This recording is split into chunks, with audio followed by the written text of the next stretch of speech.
Assalamualaikum, Dr. Zakir. Welcome to our city. Your name and your profession, brother? My name is Dodi Prastio. My profession, actively learning and explore content and technology online.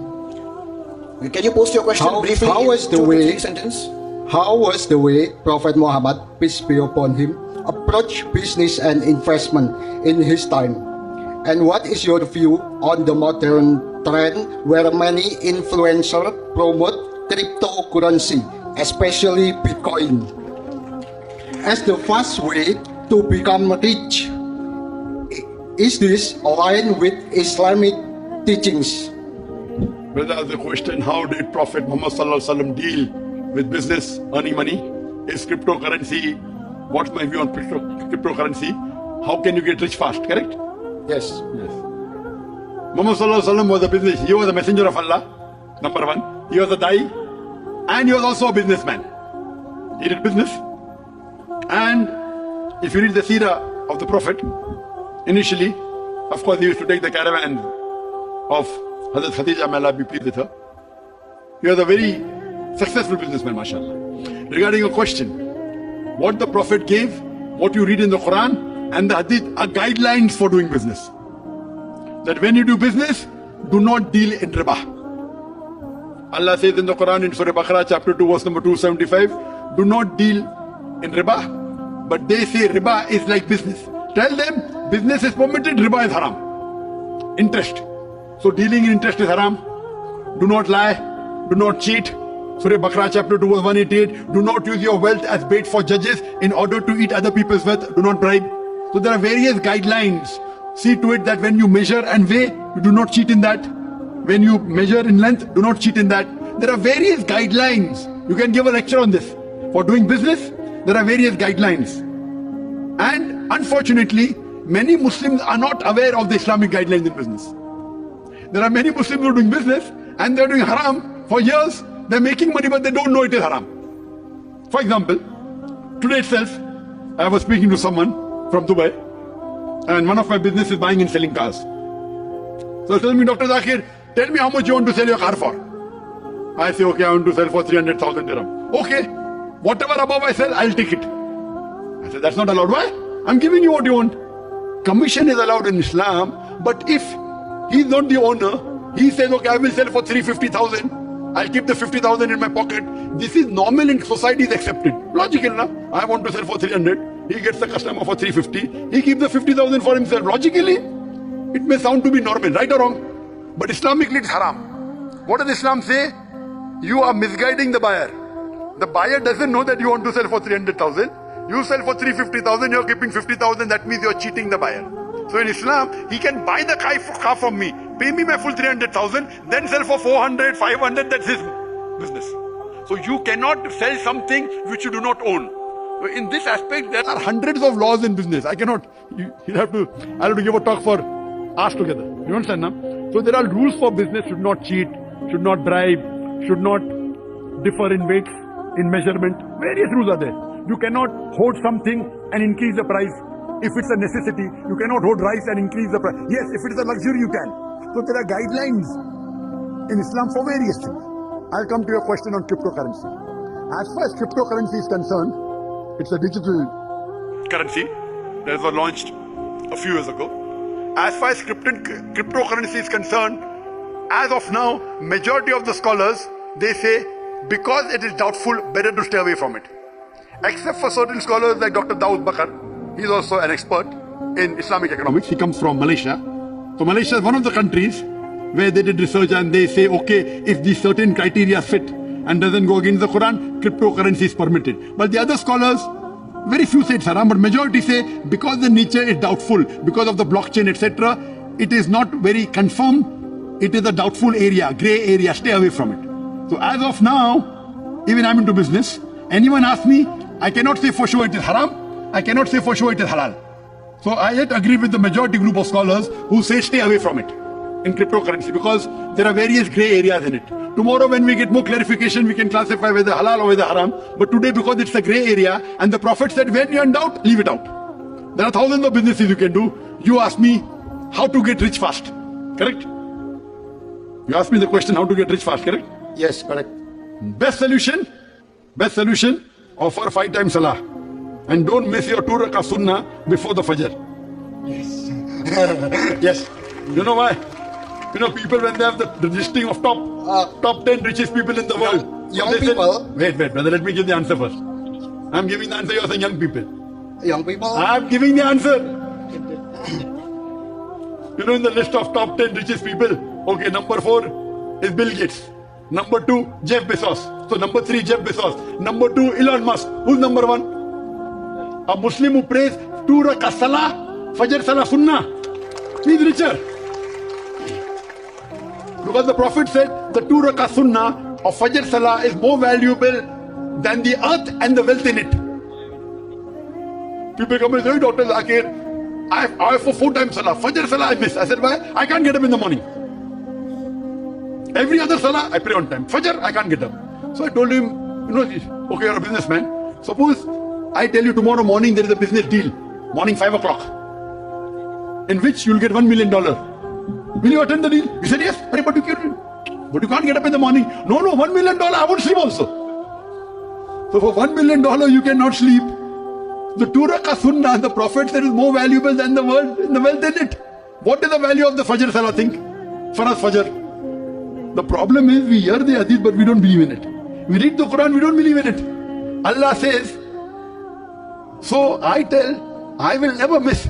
Leave aside my Fajr, even my sunnah I will not miss. Even if someone gives me $1 million. Yes, it's not farad to offer sunnah. What you have to understand, that if you really believe in it, you know which is the best business? Allah says in Surah Baqarah, chapter 2, verse number 261, if you give 1 grain in the way of Allah subhanahu wa ta'ala, Allah will give you 7 years, 7 butta. Each year having 100 grain. That means 1 grain becomes 700 times. Allah is telling Allah will give you 700 times profit. In business terminology, 70,000% profit. How much? 70,000%. 700 times is equal to 70,000% profit. Do you know any business in which you get 70,000% profit? Do you know, brother? Yeah. Do you know any business in which you get 70,000% profit? No. Your mind has gone bonkers. No. 10% profit, 20% profit, 100% profit, 200, 70,000% profit. We read the Quran. We say we believe in Allah. Wallah, we don't believe. You are talking about young person doing business. My son, 2-3 years back, he started doing business. So I told him, my son, in your business, make Allah your partner. He said, yo, okay, Abba. And when you make Allah your partner, you cannot make Allah your small partner, correct? So make him minimum 51% partner. So whatever profit you get, minimum give 51% in charity. How much? 50, not 50, 51. 51 means the greater partner is Allah. I told my son, you're starting business, minimum whatever profit you make, if you make in a year $100,000, give $51,000 minimum. I give more because I'm veteran, I'm old, so I give more. I won't tell you how much I give. And the more you give, the more you get remaining. You know, in Bombay, we had a staff of 500 people working. In Bombay, in a Dawa office, we had 500 people working full time. I have to tell my employees, whether they're poor, medium or rich, give charity. Start. According to Islam, for this minimum 2.5%, if you have a saving of more than nisab level. If you have more than 85 grams of gold, minimum you have to give 2.5%. That is fard. Above that is sunnah. The more you give, the better it is. I tell my staff, okay, you start. Start with 10%. So my lowest staff, maybe he has a salary of 10,000 rupees. Now 10,000 rupees of India is more. Huh? It's not 10,000 rupees of Indonesia. Indian rupees is 190 multiplied. So 10,000 would be 100,000, 1 million, 19 million or 1.9 million. So 10,000 rupees would be 1.9 million if a salary. Okay, start. In Indonesia, suppose your salary is 2 million rupiah. Okay, give 10% charity. So if you 10% charity you give out of 2 million rupiah, how much is remaining with you? 18 million. Now when you give 10% charity, Allah increases your salary. So your salary from 2 million now would become 2.5 million. If for 2.5 million you give 10%, what's remaining with you is 22.5 million, much more than what you had before, correct? Then you start giving 15% charity. Allah will increase your salary to 35 million. Keep on giving more and more. Even though you're poor, zakat is not fard. You give in the way of Allah. Allah will give you. Allah promises in the Quran. Basically, we Muslims, we say we love Allah. We trust in Allah, but we don't trust. Allah says give charity. And I've seen that. I'm a da'i, correct? I spend about maybe 2 days in a month, less than half an hour a day, I spend on my business. I've got 10 businesses. I make $1 million. A year, millions of dollars we make. And majority are giving charity. No problem. I don't require it. I'm a full-time da'i. On average, I work for about 13, 14 hours a day. Out of that, half an hour for business. Allah is my bigger business partner. I will not tell you what percentage. Allah takes care of my business. No problem. The more I invest, Allah gives. No problem. So, we have to make your lifestyle simple. Don't show off with the money you have. Give it in charity. Give to Gaza. Give to the poor people. You get more happiness. Correct? So if you do, otherwise you see other businessmen, okay, they want a car, BMW, Mercedes, Maybach, Lamborghini, Bentley, Rolls Royce. These are nothing. When you start loving Allah, this is all kachara for you. Dirt. Wallahi, all dirt. When you reach a level with Allah, the person who's a billionaire, he cannot travel in a car unless it is Mercedes, unless it's Lamborghini. They are dependent. I've given the talk on what is the purpose of your life. And I've discussed in detail about these things. We have seen all these things, we have used all these things, useless. So when you do business, make Allah your business. Okay, anyway, this is just my advice. I'm not saying this is fard in Islam. Please. Fard in Islam is zakat. 2.5% of your excess wealth every year. This is a solution on how to get rich. You say, oh, Dr. Zakir, now I'm earning 2 million. If I give 1 million, what will happen to me? Allah will test you. Try it out for a few months, see the result. You understand? Yes. But people say yes, but they don't follow. Say yes, but they don't follow. I'm not telling start with 51%, you know. I don't know what you are. Start with 10%, make it 20, make it 30, make it 40, make it 50, make it 60. Best is to do business with Allah. Make Allah your business partner. Inshallah, you will never go in loss. In Akhirah, you get, Allah says 700 times. 700 times. I am a living example. You know, I am the da'i. I told the organizers, no one should charge ticket. Most of the Islamic da'is, they want money to come, correct? I come with my own money. I come with my own ticket. I got 40 people from Malaysia, from India. I paid the ticket. No problem. You understand? Why? Because Allah is my business partner.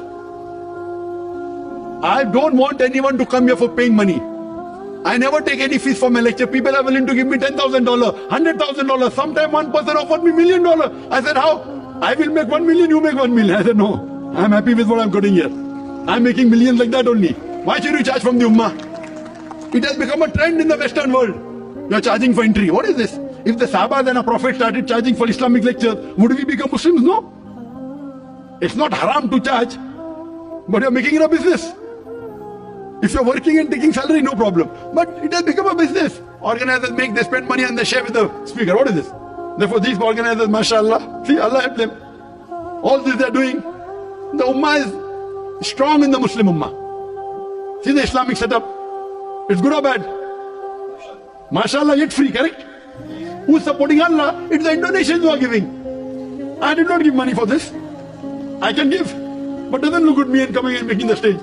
They told Dr. Zakir Naik is coming. People started donating. See, mashallah. My criteria was free.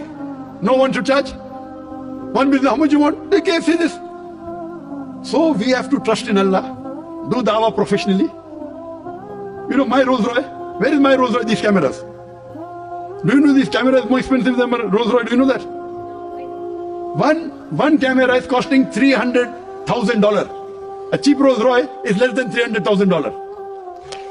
So this is my Rolls Royce. We are spending in the way of Allah.